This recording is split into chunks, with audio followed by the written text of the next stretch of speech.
আলোকিত নারী যেহেতু প্রতি বছরই সম্মাননার আয়োজন করছে, যেটা আজকে আমরা এসেছি, এবং এখানে একজন আইকনিক সুপারস্টার বা লেডি আসেন। আমাকে দেখে অনেক ইয়াং মেয়েরা হয়তো এই প্রফেশনে আসার জন্য ইন্টারেস্ট ফিল করে।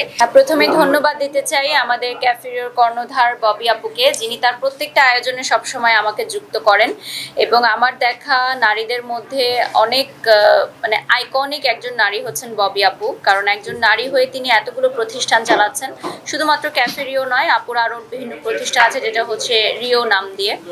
তো সেই যাত্রা থেকে আপুর অনেক উদ্যোক্তাদের সাথে প্রতিদিন কথা হয়, দেখা হয়। তো সেই উদ্যোক্তাদের মিলন মেলাটাই হচ্ছে আমাদের আলোকিত নারী, এবং যেটা প্রতি বছর হয়ে আসছে।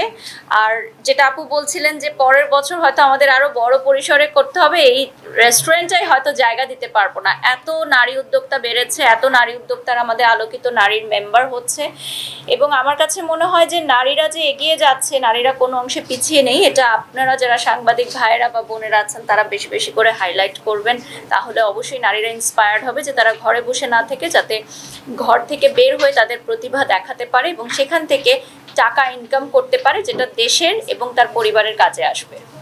অফিশিয়ালি ভাবে আপনাদের কোনো অর্গানাইজেশন ওইটা কোনো কিছু করার চিন্তা ভাবনা আছে কিনা? ডেফিনেটলি আলোকিত নারী যেহেতু প্রতি বছরই সম্মাননার আয়োজন করছে, যেটা আজকে আমরা এসেছি, এবং এখানে একজন আইকনিক সুপারস্টার বা লেডি আসেন। যেমন আজকে বিদ্যা সিনহা মিম এসেছেন, উনি কিছুক্ষণের মধ্যেই চলে আসবেন। প্রতি বছরই এরকম কাউকে রাখার চেষ্টা করেন। ঠিক তেরকম প্রমোশনাল সেক্টর থেকে অনেক ব্র্যান্ড প্রমোটার্স, ইনফ্লুয়েন্সারদের রাখার চেষ্টা করেন আপু। আজকে আমাদের সাথে গৌতম শাহ দাদাও আছেন, উনি আমাদের এখানে নতুন যুক্ত হয়েছেন, আজকে ফার্স্ট টাইম দাদা এসেছেন। যেহেতু দাদা হচ্ছে নারীদেরকে নিয়ে কাজ করেন, নারী উদ্যোক্তাদের পাশাপাশি নারী তারকাদের নিয়ে কাজ করেন। সো ডেফিনেটলি আমরা মনে করেছি যে দাদা যদি আজকের আয়োজনে থাকে তাহলে অনেক উদ্যোক্তারা হয়তো দাদার মাধ্যমে তাদের বিজনেসটাকে আরো প্রচার প্রসার করতে পারবে। আরেকটু জানতে চাই, প্রত্যেকটা প্রোগ্রামে দেখা যায় আপনাকে বিভিন্ন সেক্টরে হতে পারে, শুধু এই সেক্টরে না, নানান সেক্টরে উদ্বোধন হতে পারে বা ভিজিটিং এর ক্ষেত্রে, এই প্রত্যেকটা জিনিস আসলে ব্যালেন্স করে এবং ডে বাই ডে নিজেকে নতুন নতুন জায়গায় যুক্ত করার এই জায়গাটা আসলে কেমন? ভালো লাগে যে আমাকে আমন্ত্রণ জানানো হয়। সাধারণত যাকে মানুষ ভালোবাসে, পছন্দ করে, যার দর্শক গ্রহণযোগ্যতা বেশি, তাকেই মানুষ প্রোগ্রামগুলোতে আনতে চায় বা দেখতে চায়।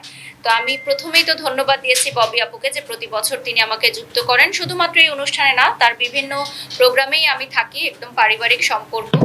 এবং আপুকে দেখে অনেক মেয়েরা ইন্সপায়ার্ড হয়, ঠিক তেমনি আমাকে দেখে অনেক ইয়াং মেয়েরা হয়তো এই প্রফেশনে আসার জন্য ইন্টারেস্ট ফিল করে।